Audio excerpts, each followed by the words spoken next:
Afternoon, an important meeting is going on right now at Balloon Fiesta Park. It could decide the fate of dozens of vendors who've been serving food during Balloon Fiesta for decades. News 13's Scott Daniels is live at the park with the story. Scott, what have you learned about this meeting?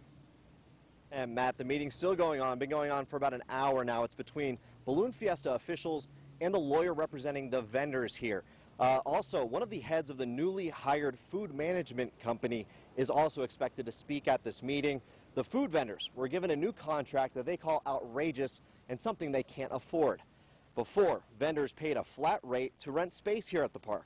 Now the lawyer representing the vendors says they'll have to pay 30% of all gross profits. According to Ovation's Food Services, the Florida company now overseeing Fiesta vendors, a large part of that money collected will help pay for Fiesta improvements.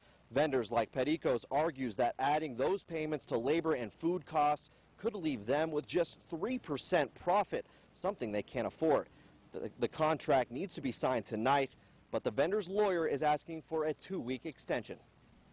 We're hoping that they get a little bit more reasonable, because our rent at this point, the way it stands, is going to double, increase about 100%. Now, if the negotiations don't pan out in this meeting today, those vendors have to sign that contract by 5 o'clock tonight. We'll bring you all the details coming out of this meeting later today on News 13 at 5:30. Back to you. All right, thank you, Scott. Eager to hear how that turns out. In fact, many of the vendors cash in during the Balloon Fiesta. Perico's makes about a quarter of its yearly profits in just 9 days.